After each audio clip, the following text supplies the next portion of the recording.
Et votre invité aujourd'hui en direct sur Boursorama dans la grande interview, c'est Agnès Verdier-Molinier. Bonjour. Bonjour. Merci d'être là avec nous en direct sur Boursorama, directrice de l'IFRAP. C'est aujourd'hui que le gouvernement transmet aux partenaires sociaux, aux syndicats, au patronat, ce programme de travail d'une une dizaine de pages sur le projet de réforme du Code du travail.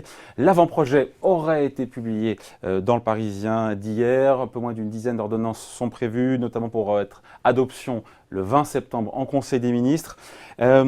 Certains disent qu'il y a comme des petites bombes dans ce document, même si le gouvernement a démenti évidemment être à l'origine de ce texte. C'est un ballon d'essai, on fait toujours comme ça en général, on laisse fuiter une réforme un peu dure pour qu'après on puisse dire finalement, vous voyez, on a été plus modéré, c'est ça? C'est une technique classique ça?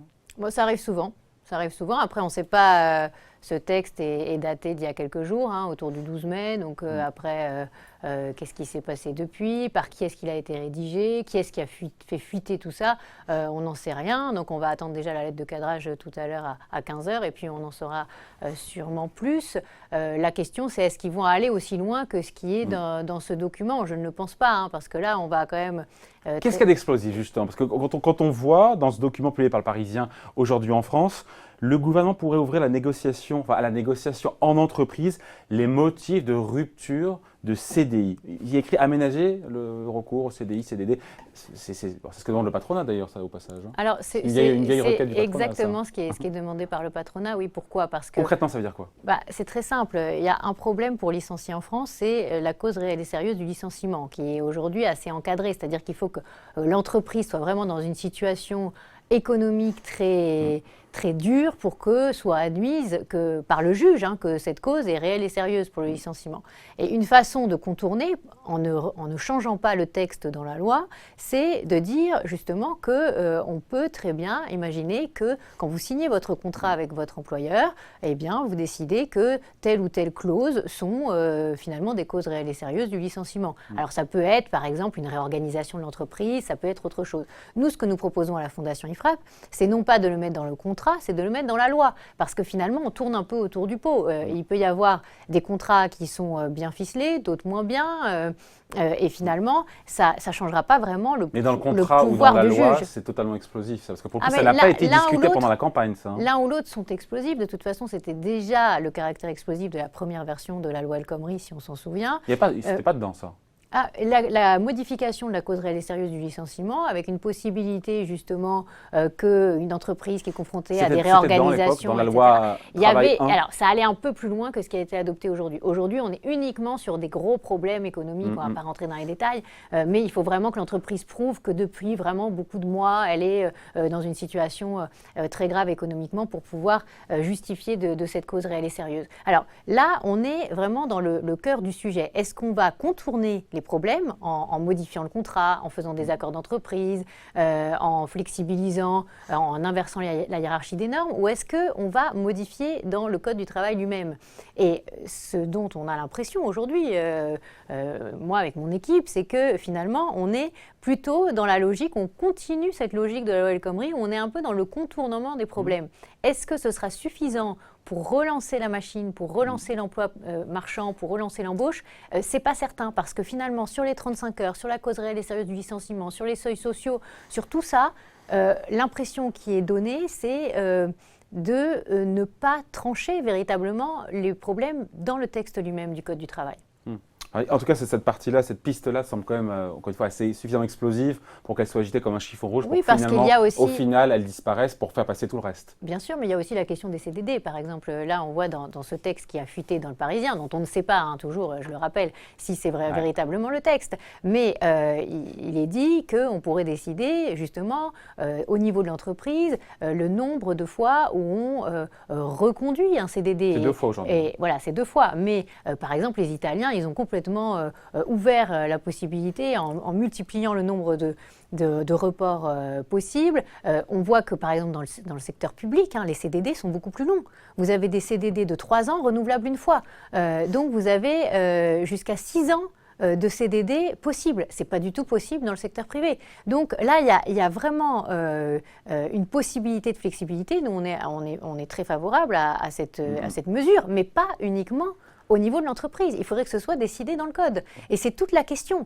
Et je pense que ça va être aussi la méthode du gouvernement Macron qui va apparaître à l'aune de la rédaction de toutes ces ordonnances. Bon, et justement, sur quoi porte le reste des ordonnances? C'est assez classique pour le coup, négociation à la carte dans les entreprises, sur la durée de travail, sur la santé, la sécurité, ça on en a parlé pendant la campagne présidentielle. Oui.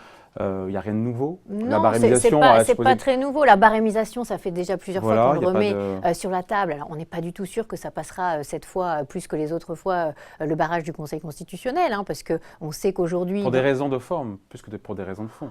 C'était pour une question de différenciation entre la taille des entreprises. Voyons ce qui… Parce que là, aujourd'hui, on a un barème indicatif aujourd'hui, hein, plus d'1 an d'ancienneté, 1 mois, etc. Et puis alors, on augmente… Bon, ce barème est indicatif. Est-ce que ce barème qui est indicatif aujourd'hui dans la loi va devenir gravé dans le marbre? C'est pas certain, parce qu'il peut encore se faire retoquer. Et encore une fois, ce sujet de la barémisation est aussi une façon de contourner le problème de la cause réelle et sérieuse du licenciement.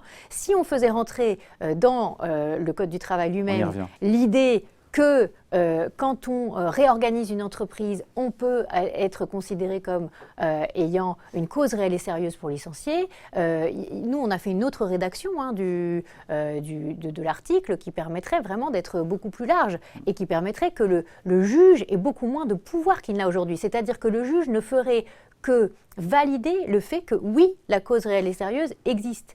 Et dans la mesure où elle serait beaucoup plus large, le pouvoir du juge serait beaucoup plus fermé. Donc là, il y a une difficulté à ne pas vouloir véritablement affronter le problème. Sur les IRP, les instances représentatives du personnel, c'est pareil. Fusion du comité d'entreprise, du comité d'hygiène et de sécurité, etc. Du délégué du personnel. Oui, tout ça en une seule… Oui, d'accord. Vous êtes favorable. Mais on a déjà fait énormément d'avancées sur ce plan-là. Ça date de la NI de 2013, ça a été transposé dans la loi. Il y a ceux qui sont en dessous des entreprises en dessous de 300 salariés qui peuvent fusionner, puis il y a celles qui sont au-dessus qui doivent maintenant passer par un accord d'entreprise, c'est depuis la loi Rebsamen. Bon, tout ça, très bien, mais ça ne change rien au passage de seuil. Au fameux seuil. Ben oui, les 11 salariés, les 50 salariés. Nous, la proposition qu'on fait pour débloquer les embauches, bien sûr, c'est très bien de fusionner CE, donc comité d'entreprise, et CHSCT. D'ailleurs, je rappelle qu'au début des années 80, le CHSCT était une commission du comité d'entreprise, donc avait beaucoup moins, finalement, de pouvoir, et on avait moins de personnel qui était dans ces instances. La question aujourd'hui, c'est est-ce qu'on veut vraiment débloquer la création d'emplois? Si on veut débloquer la création d'emplois, il vaut mieux faire passer le seuil de 11 à 20, le seuil de 50… C'est pas là-dedans, en tout cas, c'est pas dedans. C'est pas dedans parce que c'est beaucoup plus difficile et beaucoup plus frontal avec les syndicats. L'autre question, c'est avec cette fameuse DUP, hein, cette instance unique où il y aurait donc le CE, le CHSCT, les représentants du personnel, enfin le délégué. Bon, cette instance unique, est-ce qu'elle va avoir le même nombre de représentants des personnels dedans? Parce qu'au moment de la NI de 2013, il y avait l'idée justement de réduire le nombre de personnels, le nombre de représentants en réalité qui étaient dans toutes ces instances. Parce que quand vous parlez avec même des syndicalistes, hein, mais aussi des chefs d'entreprise, ils vous disent qu'ils réunissent toujours les mêmes personnes avec des instances différentes, avec un formalisme qui est incroyable, et que ce formalisme, finalement, il tue aussi le dialogue social dans l'entreprise, parce qu'il est tellement lourd, il faut faire tous ces PV de réunions, il faut tenir les réunions avec une cadence imposée, etc. Et à la fin, on a non pas un dialogue social, mais finalement le théâtre du dialogue social. Et ça tue à l'intérieur de l'entreprise. Alors, ce qui est censé moins tuer pour le coup, et on en a moins parlé pendant la campagne présidentielle, et ce n'est pas une surprise non plus, mais c'est dans l'avant-projet, en tout cas, que soi-disant le Parisien a publié, c'est la création du chèque syndical. Vous y êtes favorable pour renforcer le dialogue social, pour asseoir mieux la représentativité des syndicats. Il y a aussi le fait d'ouvrir davantage les conseils d'administration à la présence de salariés, mesure réclamée par la CFDT, par la CGT, même si ça ne serait pas contraignant, ça serait plutôt incitatif. C'est intéressant tout ça aussi. Ah bah c'est très très intéressant. Pourquoi? Parce que là on revient aux fondamentaux. Est-ce que nos syndicats sont vraiment représentatifs en France? Non, ils ne sont pas représentatifs. Pourquoi? Parce que même si on a les 5 grands qu'on considère comme les syndicats quasiment intouchables de la République française, et puis on a cette clause qui fait qu'on a le monopole du premier tour, c'est-à-dire qu'il n'y a que des syndicats qui sont dits représentatifs, qui peuvent présenter. Le droit de se présenter. Là il y a un sujet aussi sur le monopole du premier tour. pour l'instant, le gouvernement ne dit pas qu'il veut y toucher. Et pour autant, si on veut changer le paysage syndical français, c'est changer notre système aussi de dialogue social, il faudra à un moment y toucher à cette question de monopole au premier tour. Mais bon, passons. Sur cette question du chèque syndical, moi je crois que c'est fondamental. Pourquoi ? Parce que le financement de notre syndicalisme est très très important dans le dogmatisme aussi et le système de blocage qu'on a institué en France. Pourquoi ? Parce qu'on a un syndicalisme qui est très financé par le paritarisme, par toutes ces instances de cogestion finalement. La formation professionnelle, on parle de l'assurance chômage aussi, on parle les retraites complémentaires. Les retraites complémentaires, l'assurance maladie, bien sûr. C'est là où ils vont fonctionner un petit peu, c'est ça que vous dites en gros ? C'est là où une partie de leur financement qui vient de là ? C'est là, une grosse partie de leur financement vient de là, mais c'est tout à fait officiel. Oui, c'est officiel. Alors, il y a une partie peut-être moins officielle, mais il y a en tout cas une partie qui est tout à fait officielle et qui montre qu'on a un syndicalisme qui finalement s'est coupé de ses adhérents. Pourquoi est-ce qu'on a si peu de syndiqués en France ? 8% en moyenne. 8% et encore moins dans les entreprises privées et plus bien sûr dans le public. Donc on a un syndicalisme qui n'est pas, disons, moderne en règle générale, qui est toujours une source de blocage. En quoi le chèque syndical apporte une réponse à ça, justement ? Ça apporte une réponse parce qu'on aurait beaucoup plus de syndiqués et nos syndicats... C'est-à-dire quoi un chèque syndical ? C'est en gros, il y a une... en gros, ça c'est la cotisation qui serait payée pour... Dans notre proposition, ça remplacerait entièrement tous les financements publics et paritaires. Parce que... Non, mais ce qui est là, il y a ce que vous proposez, Volifrap, et c'est très bien. Oui, mais ce qui est là, on ne sait pas encore. Il n'y a aucune modalité qui a été dévoilée. Le principe, ce serait, dans l'idéal, un chèque syndical où il y aurait la moitié qui serait pris en charge par l'employeur et l'autre moitié qui serait pris en charge par le salarié, et où il y aurait une forte incitation à se syndiquer. Pourquoi ? Parce que, par exemple, le salarié prendrait la totalité en charge, ça irait alimenter un fonds s'il n'adhérait pas à un syndicat, par exemple. C'est une possibilité. Pourquoi ? Parce que ça permettrait d'avoir des syndicats beaucoup plus modérés, beaucoup plus représentatifs beaucoup plus représentatifs des salariés, et notamment des salariés du privé, parce que nos syndicats, si vous réfléchissez un peu sur leurs revendications, c'est quoi ? C'est souvent la défense des régimes spéciaux, la défense des systèmes de retraite publique, la défense du service public, la dépense publique, souvent aussi, quand on les entend. Il y a un biais, il y a un biais. Il y a un biais parce qu'ils représentent beaucoup plus la sphère publique que la sphère privée. Agnès Verdier, important, on voit en dessous, président Macron, les promesses qu'il pourra ou pas tenir, il fallait en parler. Les promesses qu'il va pouvoir tenir facilement, c'est tout ce qui est lié à la fiscalité, donc on va l'évacuer assez rapidement, tout ce qui est fiscal, hausse de CSG, baisse de la taxe d'habitation, baisse de la fiscalité d'entreprise, les charges, l'impôt sur les sociétés, le prélèvement libératoire forfaitaire à 30% sur les gains en capital, en gains en capitaux. Pour le coup, ça c'est facile à tenir, il n'y a pas de... Ça dépend lesquels. La taxe d'habitation, c'est compliqué. Ce sera une vraie usine à gaz. On ne comprend pas trop comment ça va se passer. Comment les maires vont accepter ça ? Qui va payer finalement la soulte que va devoir payer l'État pour que les 10 milliards d'euros en question... C'est l'État au sous-près, oui, mais l'État c'est nous, donc c'est toujours quand même un contribuable qui paie à la fin. Donc sur la taxe d'habitation, moi je suis moins dans l'idée que vous que ça passera tout seul. On verra. Sur la CSG aussi, ça va être assez compliqué. Pourquoi ? Parce que c'est pas simple. On va faire voter, non mais en partant du principe qu'il aura a priori, si on en croit les sondages, une majorité, La République En Marche, à faire voter. Je crois qu'il y a des sujets qui sont hyper consensuels, comme par exemple la baisse du taux d'IS. D'accord. Bon, même s'il manque la question de la baisse des taxes sur la production, la question de revenir à un forfait de 30% sur les revenus du capital. Évidemment, tout le monde est d'accord aujourd'hui, tout le monde a compris les erreurs du quinquennat Hollande et le fait qu'on a cassé la croissance avec cette idée d'aligner le capital sur le travail en termes de fiscalité. Moi, je voudrais revenir sur ce qui sera difficile à tenir. Exactement. Par rapport Qu'est-ce qui sera difficile à tenir, partant du principe qu'il devrait avoir une majorité à l'Assemblée ? Oui. Ce qui n'était pas le cas, on ne disait pas ça il y a un mois. Ce qui sera difficile, c'est vraisemblablement la réforme de la gestion de l'assurance chômage, parce que là, c'est pas l'étatisation du système. C'est pas aux parlementaires qui va se heurter, c'est encore une fois aux syndicalistes. La question de l'alignement des régimes des retraites, qu'on n'a jamais réussi à faire, en réalité, parce qu'on nous a dit on fait converger les taux de cotisation salariaux entre public et privé, mais tout le reste, les modes de calcul sont entièrement différents. Oui, il faut le dire, c'est intéressant, derrière le système de retraite par points, il y a l'annihilation, entre guillemets, la suppression des régimes spéciaux, qui coûtent quand même 20 milliards d'euros chaque année à l'État. Et en réalité, tous les régimes publics. Mais il y a un déficit caché, notamment des retraites des agents de l'État, qui est de l'ordre de 8 milliards d'euros par an. Et on ne l'affiche pas parce qu'il n'y a pas de caisse, etc.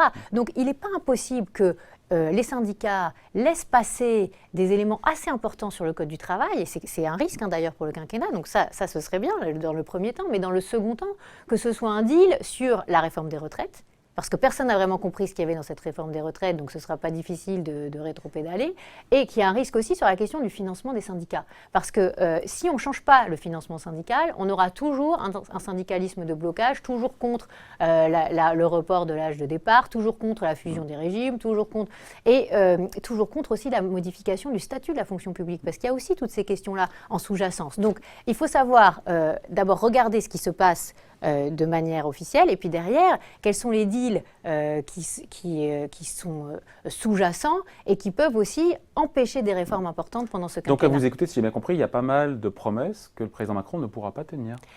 J'espère qu'il en tiendra beaucoup. J'espère qu'il ira plus loin que ce qu'il a dit sur le Code du travail, notamment, je l'ai dit, par exemple les 35 heures, il ne veut pas y toucher. Qu'est-ce qu'il ne pourra pas tenir, selon vous? Pourquoi il ne veut pas toucher sans édulcorer, mais qui ne pourra quasiment pas tenir? Qu'il ne pourra pas, ça dépend complètement de sa façon justement d'être soutenu à l'Assemblée nationale, comment se comporte sa majorité. Est-ce que c'est une majorité de centre-gauche ou est-ce que c'est une majorité de centre-droit? Est-ce qu'il est rejoint... Aujourd'hui, c'est une majorité République En Marche. Oui, mais République En Marche, on ne sait pas trop, quelle est son inclinaison. Vous savez, vous pouvez très bien faire élire énormément de personnes sous une étiquette et ensuite qu'il y ait des divergences de fond très importantes entre les uns et les autres. Donc la question, c'est est-ce que tous les réformateurs, à la fois de la République En Marche, à la fois du côté de la droite et du côté de la gauche, vont suivre et vont soutenir? Est-ce qu'il y aura ce qu'on n'a pas eu avec François Hollande sur la loi El Khomri, sur la loi croissance, sur toutes ces avancées importantes, le service après-vente dans les médias, sur les plateaux, parce qu'il n'y avait personne pour soutenir sur le travail le dimanche. Il y avait très peu finalement d'avant-garde, de personnes en poste avancé pour dire oui, il faut faire ces réformes. Et là, j'espère qu'il y aura ce soutien aussi dans la société civile pour dire bah oui, il faut aller plus loin. Bon, dernier point, juste qu'on manque de temps, Agnès, c'est passionnant, mais juste, oui, tout ce qui est optique, remboursement, ce que j'ai reçu le patron d'un établissement mutualiste la semaine dernière, j'ai pas bien compris ce qu'il m'a raconté. Aujourd'hui, si on doit rembourser le programme Macron à 100% les dépenses en dentaire, en optique et en prothèse, sans augmenter les cotisations pour les assurés, il y a un coût de 4 milliards d'euros. Qui va payer la facture? Les mutuelles, mais elles n'ont pas des grosses marges. Là encore, personne ne sait qui va payer la facture. Ou alors les professionnels de santé qui devront baisser le prix Parce que quand on regarde le chiffrage dans le programme de En Marche, effectivement, 90% du coût, il est reporté sur les complementaires santé. C'est pas l'assurance maladie qui prend, c'est pas l'assuré avec les cotisations. Alors l'assurance maladie, si je me souviens bien du chiffrage, c'est de l'ordre d'un demi-milliard d'euros à 700 millions d'euros. Donc entre 500 et 700 millions d'euros annuels. Donc c'est pas la totalité du coût. Là, vous avez dit 4 milliards. Ouais. Ça dépend même de là où on place le curseur. Qui va payer la licence de ce truc-là? Franchement, personne ne le sait. Surtout qu'en face, ils gagent aussi avec des économies sur l'assurance maladie dont on ne sait pas d'où elles sortent. C'est-à-dire, si vous ne réorganisez pas tout le secteur hospitalier en évitant qu'il y ait des personnes âgées, notamment qui sont souvent, et dans beaucoup d'hôpitaux généralistes, dans nos hôpitaux, alors qu'ils devraient être en EHPAD, en maison de retraite, si vous ne repensez pas la déclinaison entre la médecine de ville et le secteur hospitalier, si vous ne rapprochez pas en fait, les deux assureurs en un seul assureur avec une possibilité de choix, comme ça se passe aux Pays-Bas, comme ça se passe en Allemagne, comme ça se passe en Suisse, pour finalement l'assuré qui peut dire je choisis de m'assurer au premier euro dans une mutuelle. C'est déjà le cas à la MGEN. La MGEN, pour les professeurs, elle fait tout. Elle fait l'assurance maladie obligatoire et la complémentaire. On pourrait économiser 4 à 6 milliards sur les coûts de gestion. Et c'est dans le programme d'Emmanuel Macron, ça? Mais non, c'est pas dans son programme. Donc, la réforme structurelle de l'assurance maladie, mais on peut pas attaquer spécialement Emmanuel Macron là-dessus. Sur la santé, les politiques sont toujours extrêmement prudents. Chaque fois qu'ils en parlent, d'ailleurs, on voit que c'est compliqué et qu'ils ont du mal à bien connaître le système et le secteur. La question, c'est avant tout une question de réforme structurelle. S'il mène une réforme structurelle, il pourra avoir des marges de manœuvre à côté. Pour l'instant, ce n'est pas du tout ce qu'il a annoncé. Bon, voilà, merci pour ces explications. La seule question que je me pose, c'est est-ce que Agnès Verdier-Meunier est en train d'écrire un livre en ce moment? Je ne peux pas répondre à cette question. Vous écrivez quelque chose ou pas? J'écris toujours. Bon, allez, merci à vous. Merci pour ces explications. Agnès Verdier-Molinier, directrice de l'IFRAP, était votre invitée dans la grande interview en direct sur Boursorama. Merci. Merci.